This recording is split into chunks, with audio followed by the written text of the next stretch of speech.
I think we'll start now that we have all the microphones working, and this one too. Amazing. All right, good evening, everyone. My name is Olga Mistrakova. I'm an assistant professor of Russian in the Department of World Languages and Cultures. I'm also the director of the Russian, East European, and Eurasian Studies program in the College of Liberal Arts and Sciences. And it is my pleasure to welcome you to the REES, Russian, Eurasian, and East European Studies annual Distinguished Speaker Series event. And this year, we are absolutely honored and delighted to be hosting as our distinguished speaker, David Satter, who is a research fellow at the Hoover Institution, a senior fellow at the Hudson Institute, a visiting scholar at the University of Urbana-Champaign, where he's actually teaching right now this semester, and a visiting scholar at the Johns Hopkins University School of Advanced International Studies. Just a few words about our speaker today. David graduated from the University of Chicago and Oxford University with a degree in political philosophy. In 1976, he was named Moscow correspondent of the London Financial Times. After completing his 6-year term in Moscow, he became a special correspondent on Soviet affairs for the Wall Street Journal, contributing to the paper's editorial page. Since then, he wrote 2 books about Russia, one called Age of Delirium, The Decline and Fall of the Soviet Union, and the second book called Darkness at Dawn, The Rise of the Russian Criminal State. His books have been translated into Russian, Estonian, Latvian, Portuguese, and Vietnamese. Age of Delirium is also being made into a documentary film by a Russian film director, Andrei Nekrasov. And the film is expected to come out in 2008. He's presently working on a new book about the Russian attitude towards the communist past. I should also add that Darkness at Dawn is available for sale, and after the talk, David will be able to sign the book.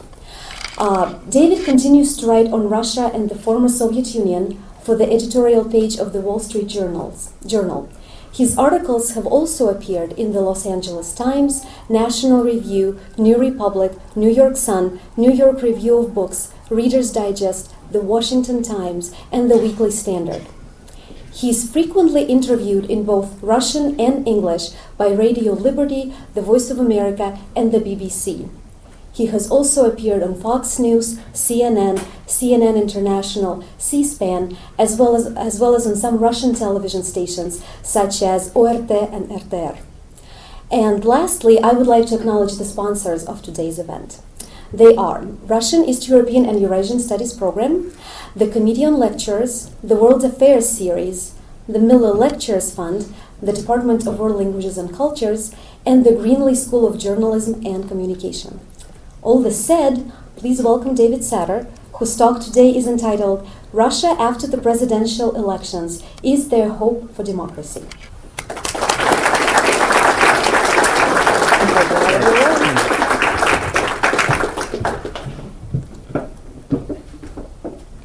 Thank you, Olga. I'm very glad to be here. It's not my first visit to Iowa, but it's my first visit to Ames. And I've spent most of the afternoon walking around the campus and visiting the town. And it seems to be a very, very charming place. And it's particularly charming that so many of you have appeared for this lecture. In any case, I think we're all aware that Russia has elected a new president. The new president is named Dmitry Medvedev, and he's a longtime associate of Vladimir Putin. But the events surrounding the election of this new president are very puzzling. They're puzzling for Russians, and they're even more puzzling for those of us who try to understand what's going on in Russia. In order to understand the context of what happened, we have to go back a little bit to the parliamentary elections, which took place in December of last year. At that time, Dmitry Medvedev had not been nominated as a candidate for the presidency. He did not enjoy the support of Putin. But Putin, about whom there were many rumors that he would run for a third term as president, ran at the head of the parliamentary list of the party called United Russia. United Russia is a very strange party. It consists of prominent personalities who are in one way or another associated with the regime. They don't seem to have any political positions. They don't debate their political positions under any circumstances. And they take the attitude that the Russian people are simply obliged to vote for them. With that kind of attitude, one would assume that they would have very little success. But on the contrary, they regularly win big parliamentary majorities. One of the reasons for this is they have control over what are called administrative resources. They control meeting halls like this one, automobiles, buildings, facilities, money. They can create a situation in which of all necessary facilities and conveniences connected with running for office are provided for their candidates, and none are provided for the people who oppose them.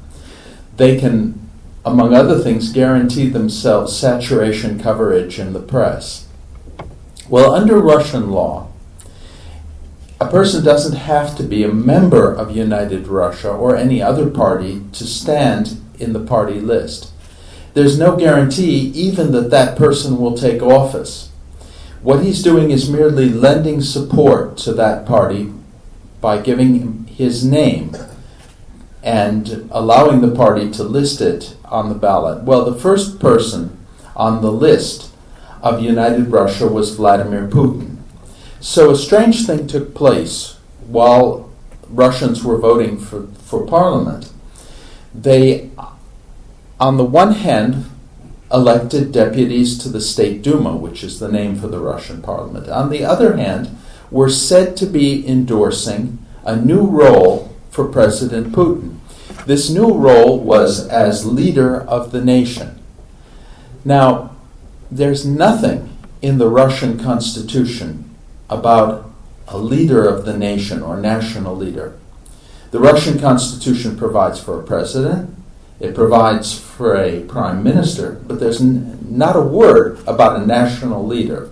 Nonetheless, the Russian press made it clear that the vote for United Russia, with Putin at the head of the list, was an endorsement of Putin's role as national leader.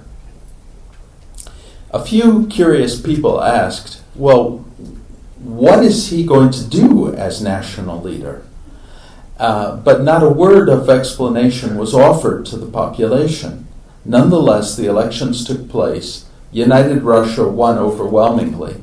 And Putin announced, and those people who support him announced, that this was a grant of legitimacy extended to him, and though he has every intention of surrendering the post of president, he nonetheless, on the basis of this grant of legitimacy, is justified in considering himself to be national leader of Russia.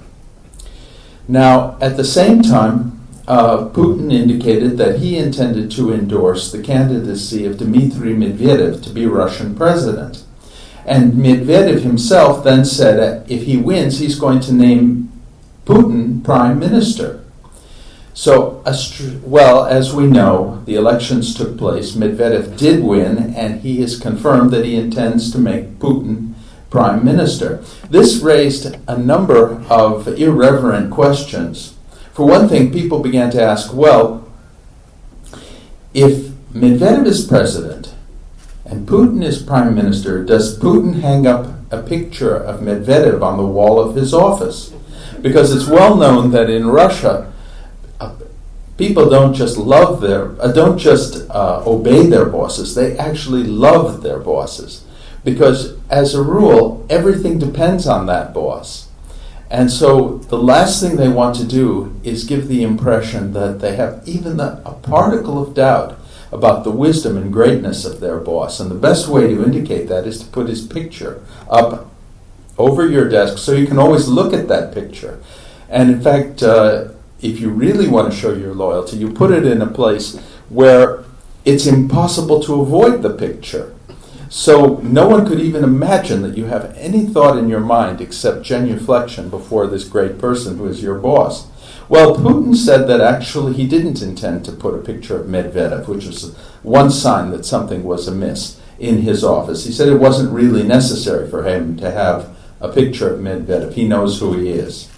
And indeed, he has every reason to know who he is, because Putin has been responsible for Medvedev's career. And Medvedev hails from the same political milieu in St. Petersburg, which produced Putin and where Putin got his political start.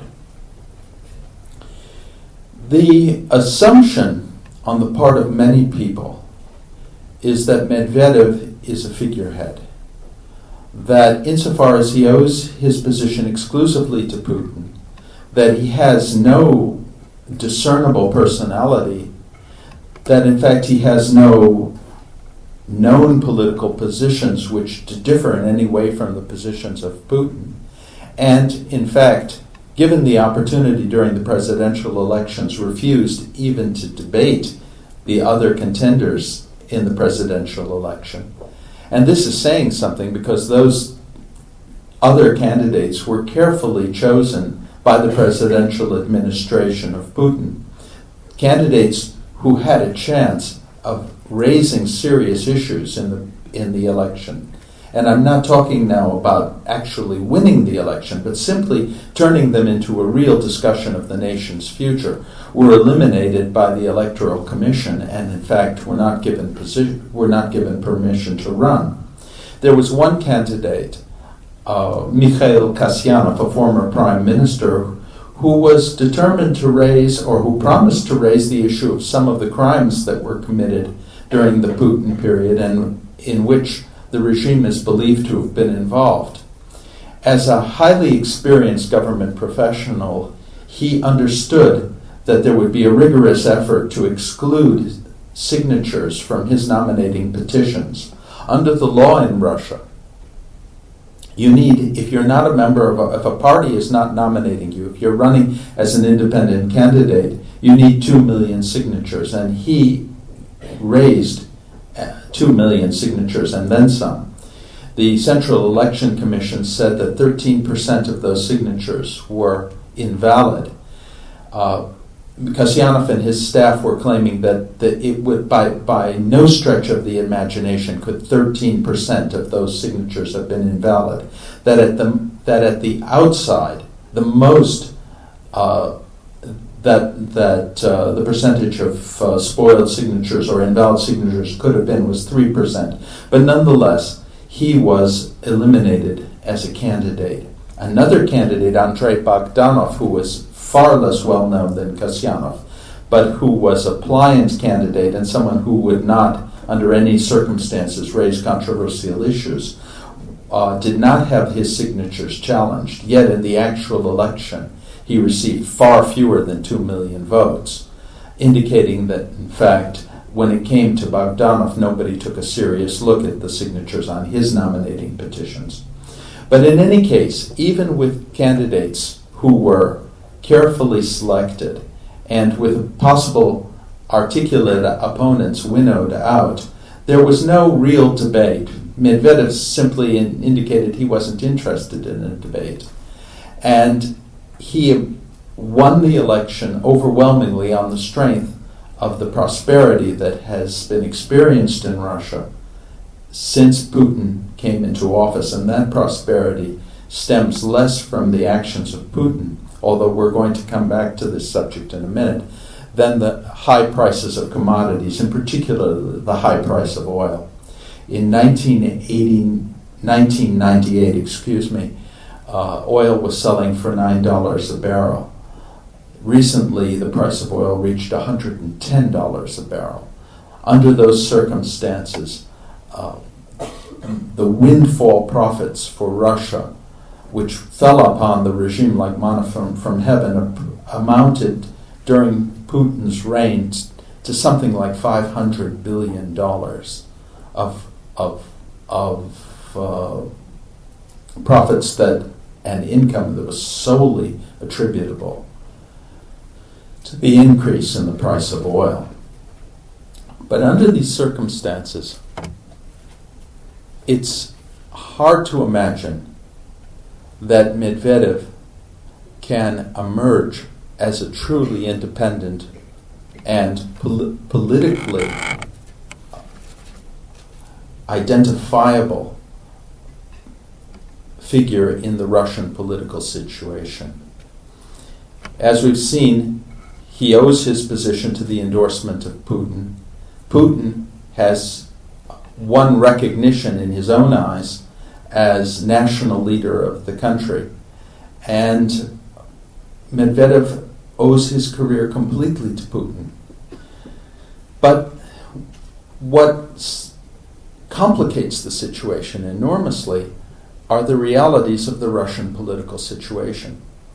Beginning in 1993, when Russia received a new constitution in the wake of the abolition and the shelling of the abolition of the old Supreme Soviet, which was the former the former Russian parliament, an abolition that was accompanied by the shelling of the apartment building and the killing of hundreds of people, Russia received a constitution which made it into a presidential republic.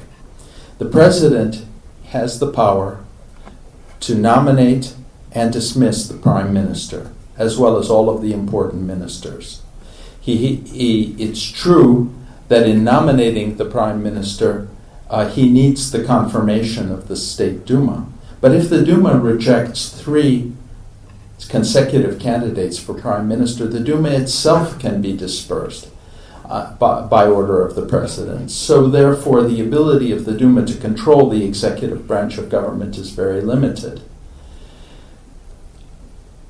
Under these circumstances, the prime minister is reduced, at least in terms of the formal legal situation, to basically an errand boy.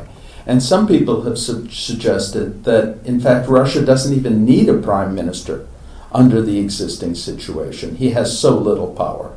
During the years of Yeltsin's and Putin's reign, the prime ministers were oftentimes people who were completely nondescript and whose chief function was administrative, and in some cases to take the blame for failures.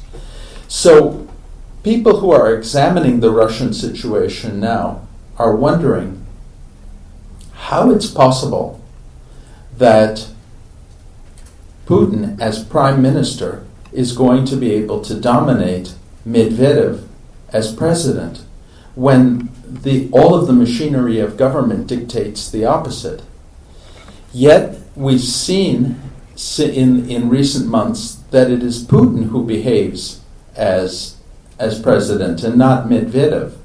Putin, for example, introduced Medvedev, before he was even elected, to the other heads of the nations that comprise the Commonwealth of Independent States, the organization that was formed out of the republics that were once part of the Soviet Union, as the likely future leader of the country. This took place even before Medvedev was elected.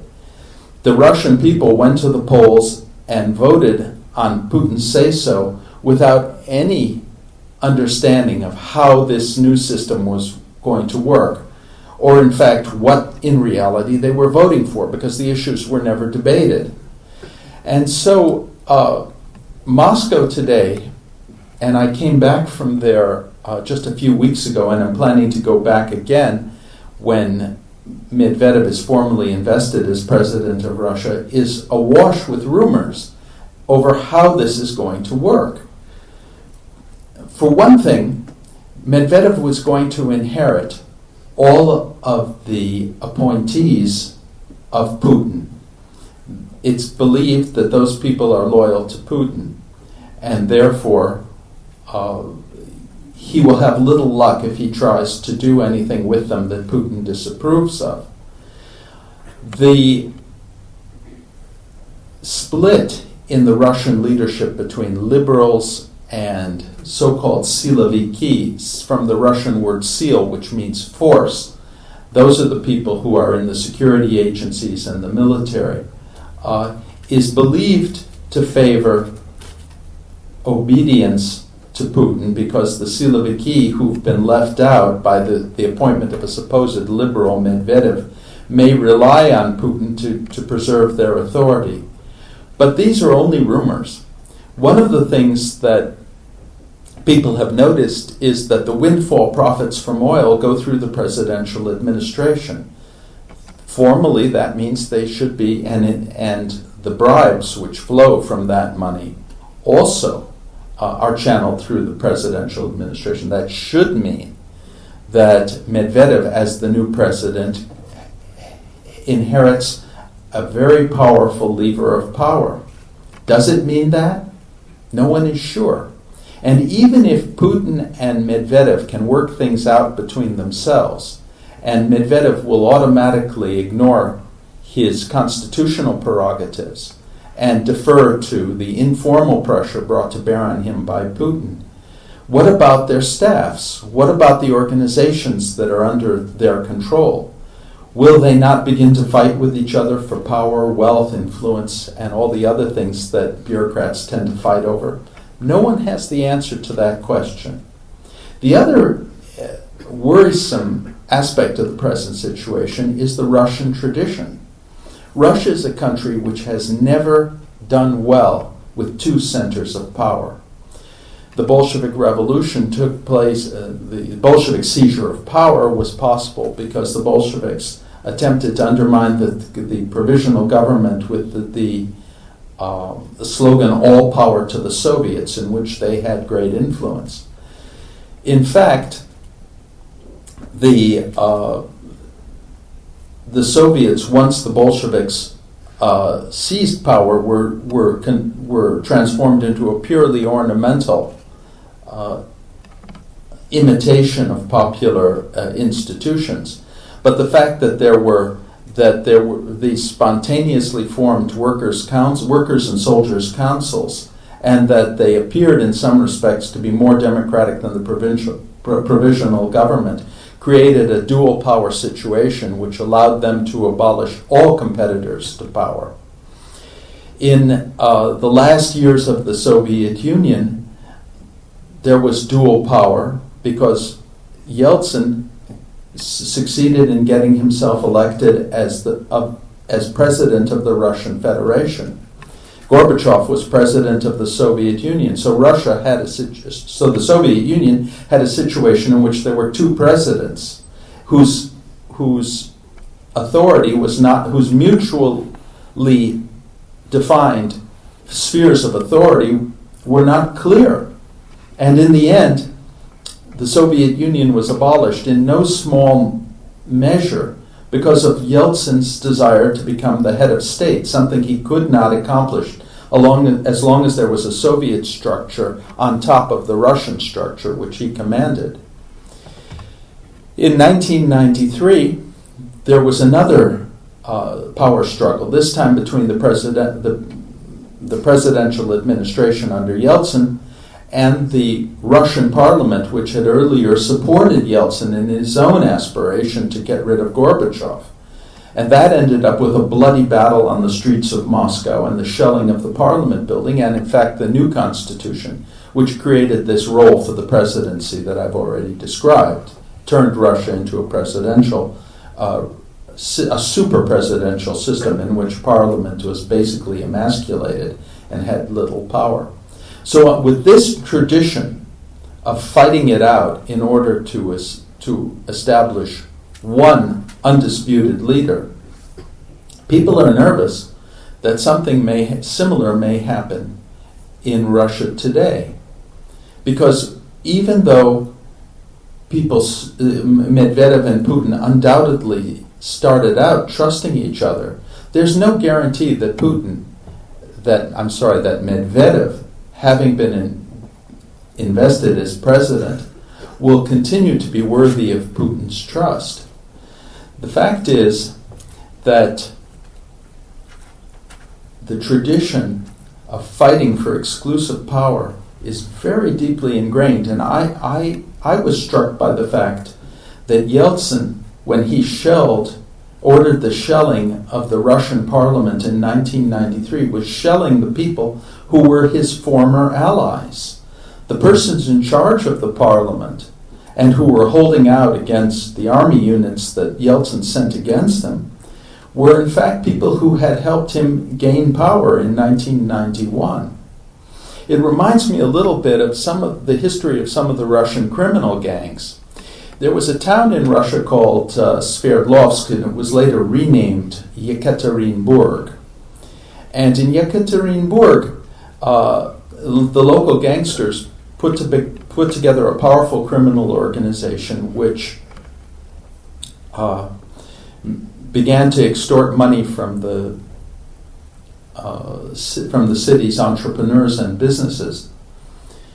Well, as long as they were making money together, they were the greatest of friends, and they drank vodka together, and they promised eternal brotherhood and the like. The difficult point came when they had to divide the money up.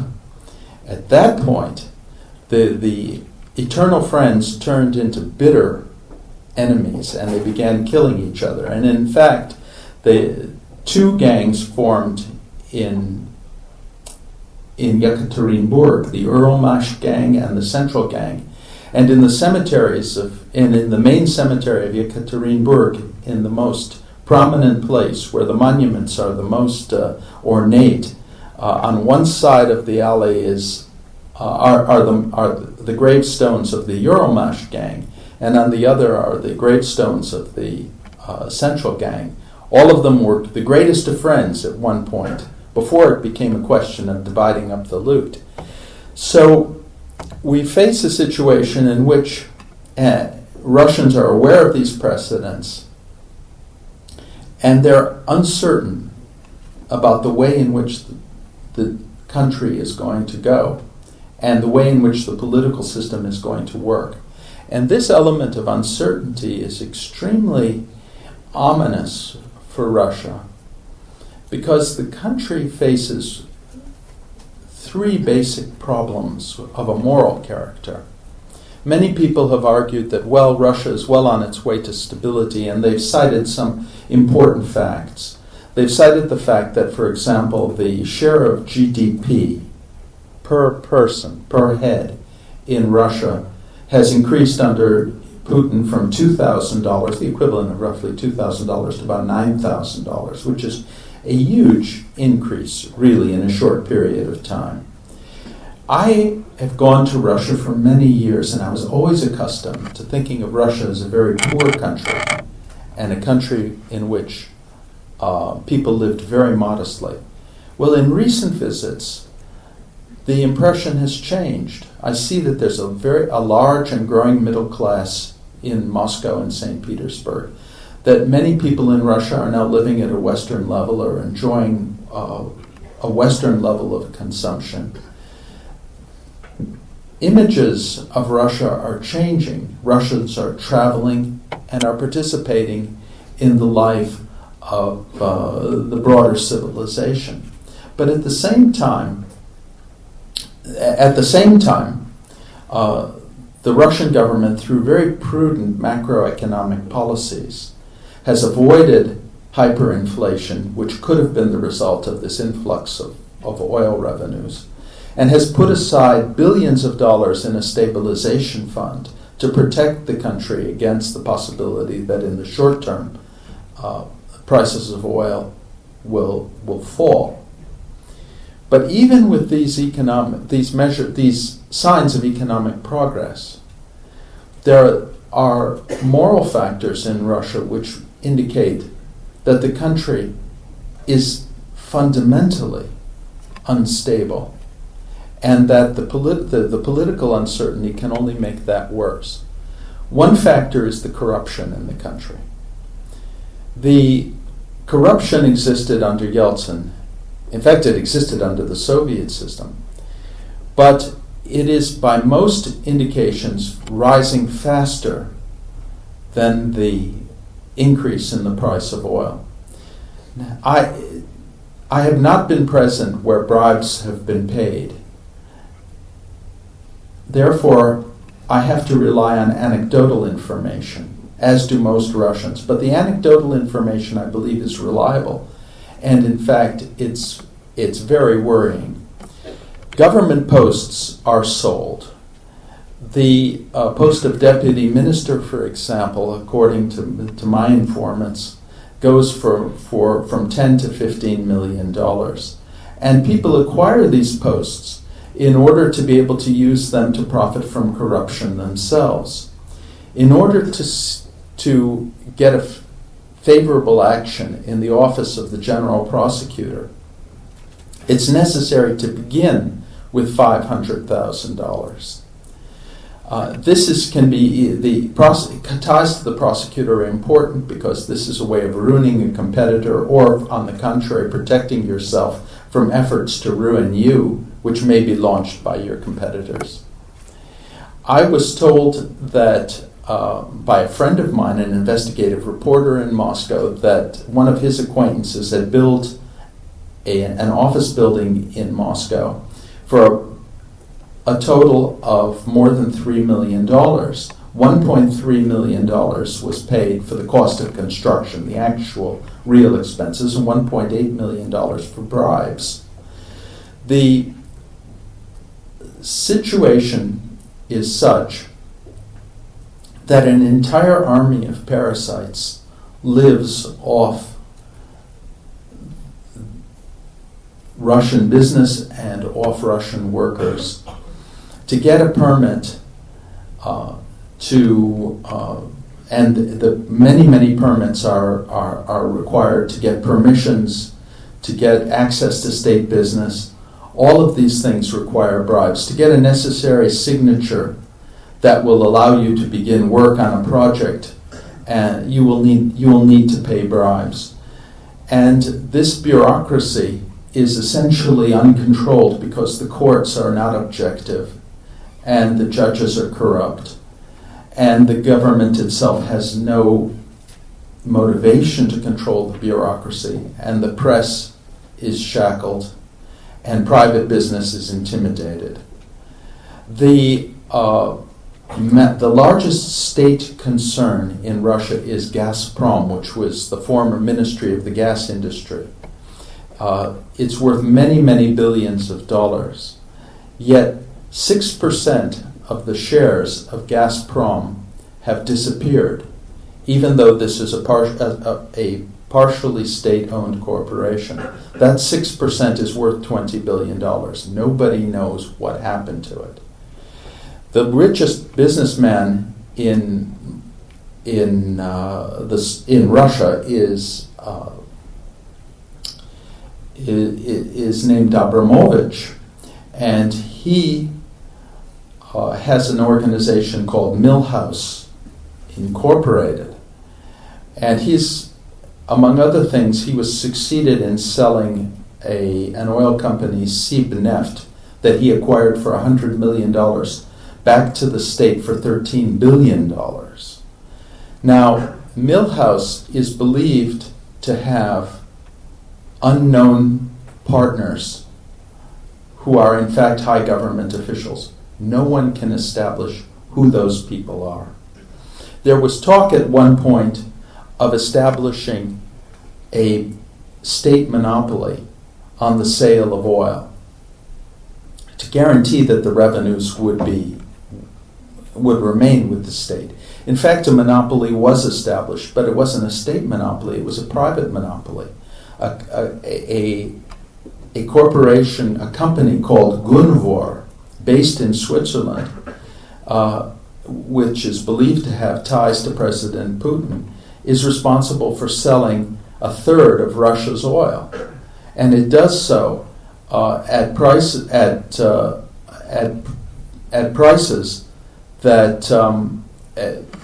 it has privileged access to Russian oil, which it receives at prices that are far below world prices, sells the oil at world prices, and keeps the difference, which is then, by all indications, redistributed among Russian officials.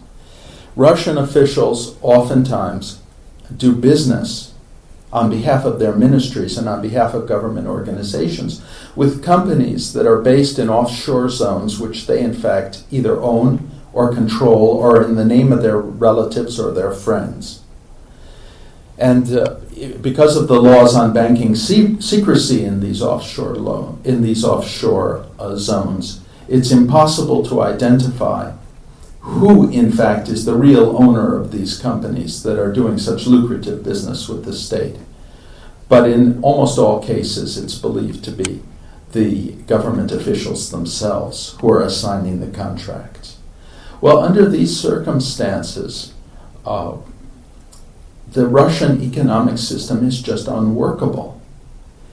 The one thing that makes it possible for the Russian economy to continue to function and for living standards to increase is the manna from heaven that results from high oil prices and high commodity prices. Russia was the outstanding benefactor of the world boom in commodity prices during the 2000s.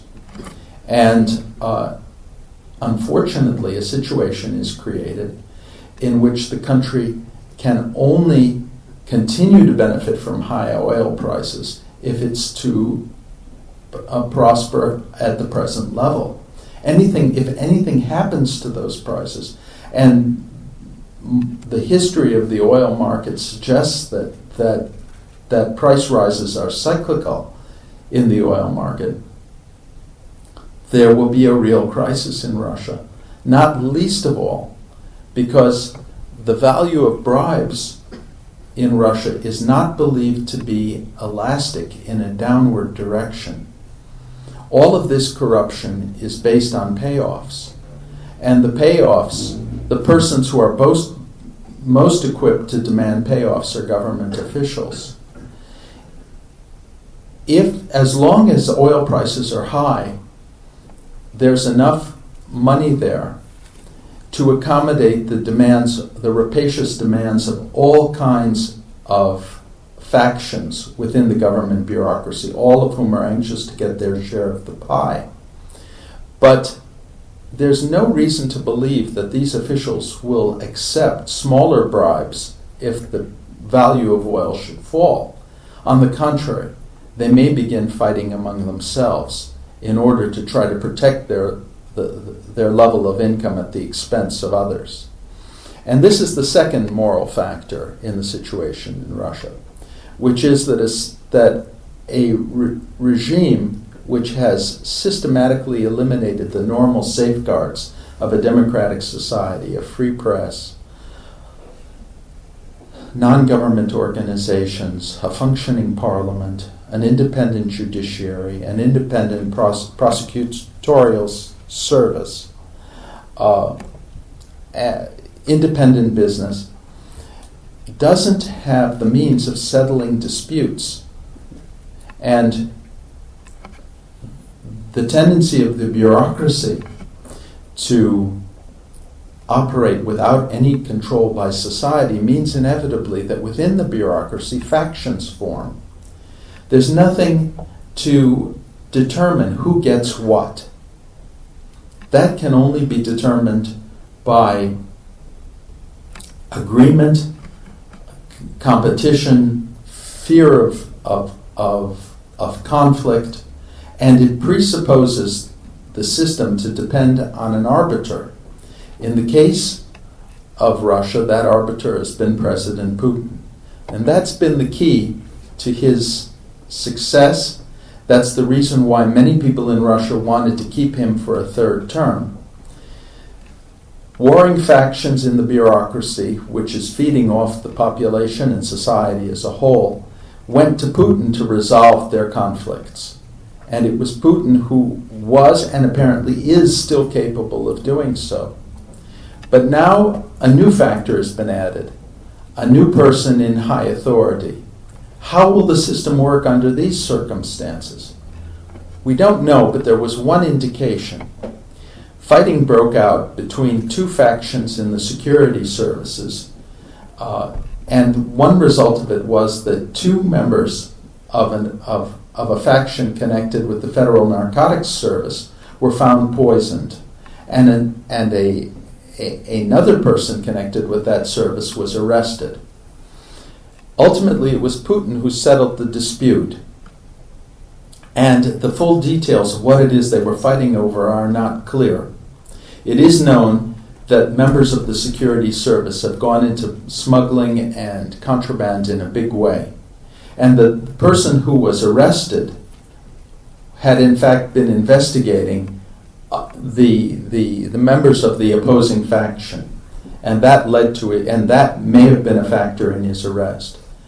But under these circumstances, we have to ask ourselves, what happens if those conflicts become worse? Who is it who's going to resolve those conflicts within the bureaucracy? After all, the legal system doesn't work. That the role of an independent legal system has been eliminated as a result of the relentless concentration of power in the presidential administration and in the government bureaucracy. And thirdly, we have a situation in Russia in which the mentality of people is, and definitely the mentality of the regime, is becoming increasingly undemocratic and reverting to the traditional Russian tendency to view the individual not as an end in himself, but as a means to an end. The most ominous aspect of the Putin regime is the fact that all evidence suggests that it came into power as the result of a political provocation. I won't go into this in great detail. It's described in my book, but in 1999, apartment buildings were blown up in Moscow and in other cities, and hundreds of people were killed while they slept. These bombings were blamed on Chechens and used in order to justify a second Chechen war. As a result of that war, Putin, who was put in charge of the war, which was initially successful, was elevated to the presidency in Russia. He became the most popular candidate in the elections, and he became president. There is abundant evidence that, in fact, the explosions were not carried out by Chechens, that they were carried out by the Federal Security Service, which is the successor organization to the KGB. And it was a deliberate conspiracy intended to create the conditions for Putin to take over from Yeltsin.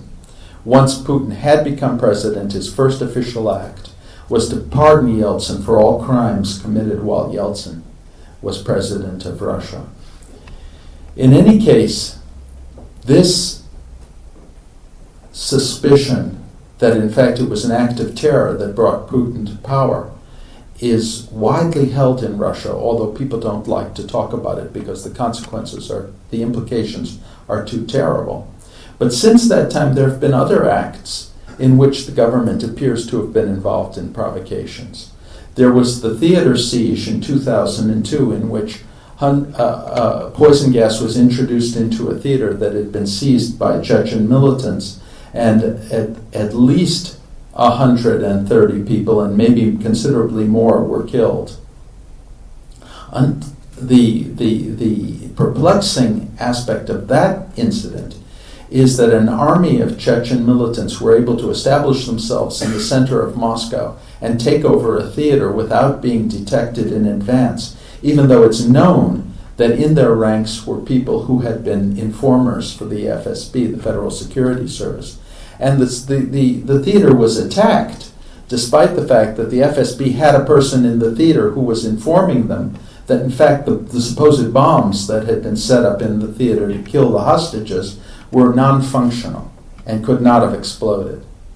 But the most chilling, in my view, example of the mentality in Russia's ruling circles at the present time was the Beslan school siege. In 2004, as I think you know, school number 1 was seized by terrorists in the city of Beslan in northern Ossetia, which is a region in the Caucasus in the south of Russia. And in the fighting that followed, almost more than 300 people were killed, and the majority of them children, and those children were burned alive. And it is now clear, on the basis of investigations, that it was the Russians who opened fire, and that they used flamethrowers and grenade launchers to attack a hall that was packed with hostages. And it's also known that agreement had been reached to begin negotiations with Aslan Maskhadov, the head of the Chechen separatists, and the attack took place 1 hour before those negotiations were to begin, indicating that the authorities attacked not because there was a need to attack, but rather to make it impossible to carry out those negotiations. As one person explained to me, the children in that school, their lives were written off the moment they were taken hostage. Well, there's not a single civilized country which would behave that way. There was a case in Israel where a school was seized in 1974 in Malat under roughly similar circumstances. And the Israelis bargained with the hostages and in fact freed the prisoners that the terrorists wanted freed. In fact, there ended up being a battle only because of miscommunications at the time. But I don't think there is not a single civilized country that would open fire on a hall full of hostages, or particularly children, under these circumstances. So what we have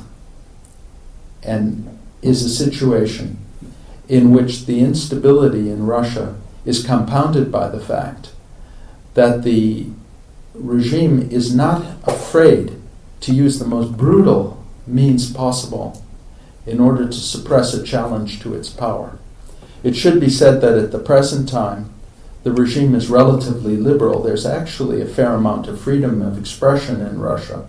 There's no freedom of political choice, and the regime does not brook competitors. It eliminates them in one way or another. But Russians have no real say in how they're governed, but they can talk and they can travel, and there isn't a condition of mass terror. But what will happen if the situation becomes really unstable and the regime feels threatened? Are the examples of the apartment bombings, the theater on Dubrovka and Beslan, not to mention other incidents, for example, the killing of Anna Politkovskaya, Russia's outstanding investigative journalist, or the poisoning in London of Alexander Litvinenko, are these indications of what the regime is capable of if it becomes challenged, if it becomes threatened? I'm afraid that they are. So under the circumstances, we face a situation in Russia in which the world's second nuclear power, the world's greatest oil exporter, and a country with huge strategic importance for the U.S. and for the world, has appointed a man as president who may not really be the president, and has created a situation in which the lines of authority are far from clear, and is under any circumstances deliberately avoiding the path of genuine democratic reform, which is the only thing that can solve the country's long-range systemic problems. And those problems are fairly serious. Russia is a country which has a male life expectancy that is as low as the most backward countries in the world.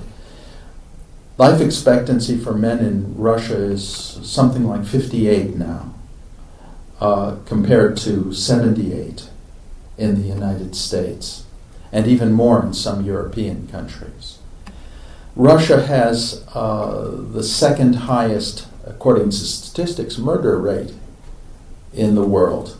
But those statistics are unreliable because in Russia there's a tendency, a frightening tendency, for people to disappear without a trace. There are thousands of people in Russia who are unaccounted for. It's highly likely that a large percentage of those people have been murdered. If they are included in the statistics, then Russia has the highest murder rate in the world. The death rate in Russia exceeds the birth rate.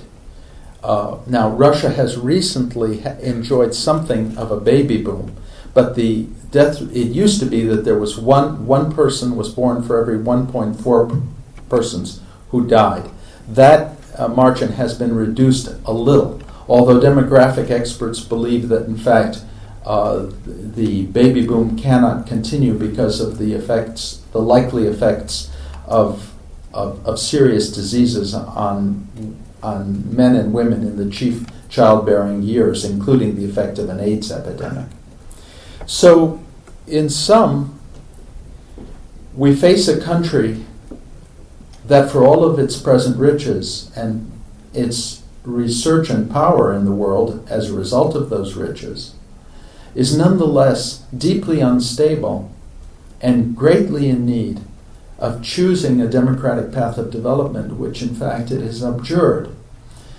The only hope, I think, for the future is for the Russian people to become fully aware and determined to press for the democratic liberties that they have treated lightly in recent years by not even interesting themselves in what it is that the Russian presidential candidates and parliamentary candidates intend to do.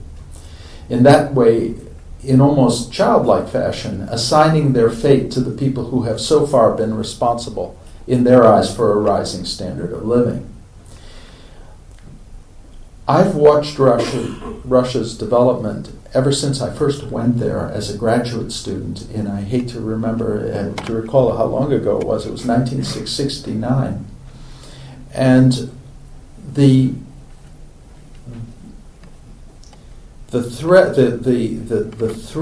Ariadne's thread of Russian history has been the lack of respect for the individual. Until something is done in Russia's political circles and in the consciousness of the Russian population to recognize that the individual is an end and not a means, and that he cannot be used for some political purpose, but that his life exists as a value in its own right, only then can we, only under circumstances in which the value of the individual is recognized, can we hope to see a change in Russia's future, in Russia's political and social dynamic, and new hope for the future. In the meantime, we're faced with a country which is fundamentally unstable by its nature, and if recent events are any indication, can only become more so in the near future. Thank you.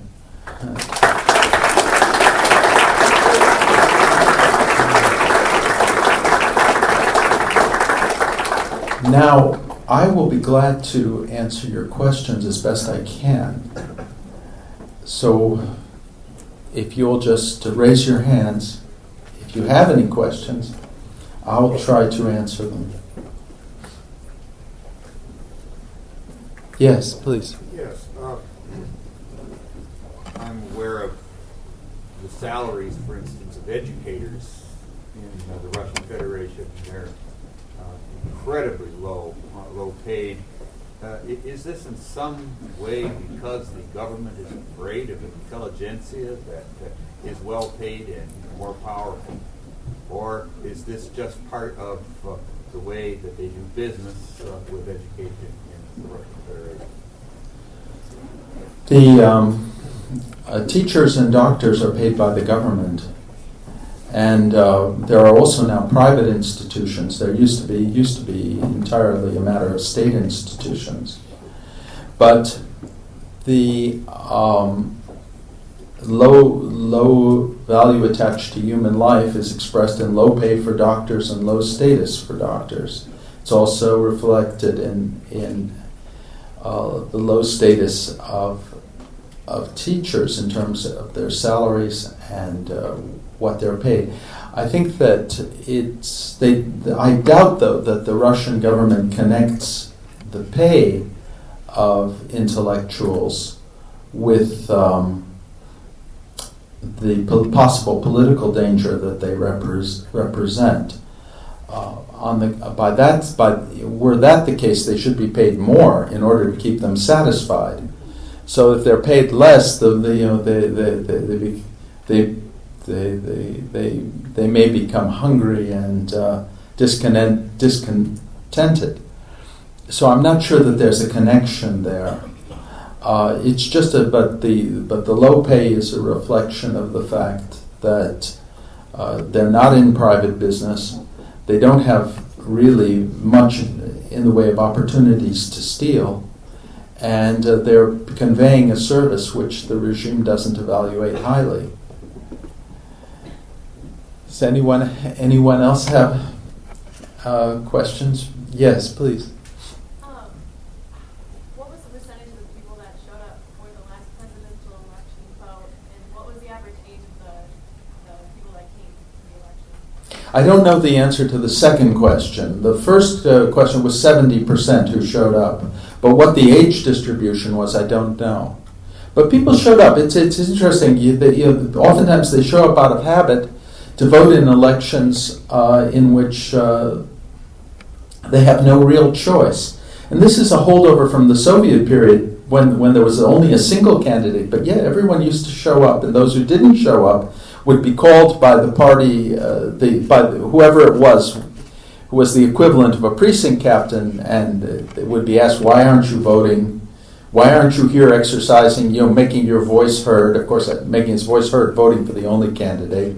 And then if the person said, "Well, I'm sick, I don't feel like it," the person would come, "Well, maybe we'll bring the ballot box to you," and they would show up with the ballot box, and or else they would call and say, "Listen, we can't close the polls until you come and exercise your democratic right. You're keeping 5 people here all night. Would you please come and vote?" This kind of thing. Well, something similar was done even this time too. There was pressure brought to bear on people to vote by factory directors, the people who were their bosses in government institutions, oftentimes campaign workers for United Russia or for Medvedev or for whoever would go, and if people hadn't voted, they hadn't showed up, they would say, "Why don't you come? Please come. We need you to vote. Make your voice heard." So on and so forth. It was really absurd to use that language because there's their voice is in fact not valued. But that's the way it was. But they got a fairly high turnout, 70%. And it's also a tribute to the fact that Russians are pretty apathetic. There's one guy, one of the candidates is named Vladimir Zhirinovsky. He runs for the Liberal Democratic. He's the head of the Liberal Democratic Party. This party is neither liberal nor democratic, but that's the name that they chose. And in fact, the true character of the party was demonstrated by the fact that Andrei Lugovoy, who was accused of having murdered Alexander Litvinenko in London, and whose extradition was requested by Scotland Yard, by the British authorities, it was a candidate for Parliament on their list. In fact, he was the second person on the Liberal Democratic Party list. In any case, Zhirinovsky, in one of the debates that took place, or one of the television discussions that took place without the presence of Medvedev, threatened to kill the other person with whom he was debating, and pointed to him and said that you can tell by his face that he's mentally ill. This is the level of political dialogue.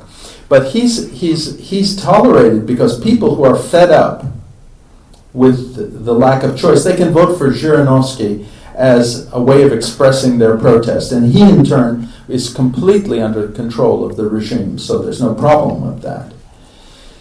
So, in any case, but they do show up. They do show up for better or worse. And in reality, from the point of view of true democracy, it would be better if they didn't, given the choice that's presented to them. Yes? Paint a very bleak picture for Russia. Is there any hope that the situation couldn't end in catastrophe, that something positive could occur to veer them away from their current path? Well, a lot of positive things have occurred. For one thing, I've forgotten the exact number, but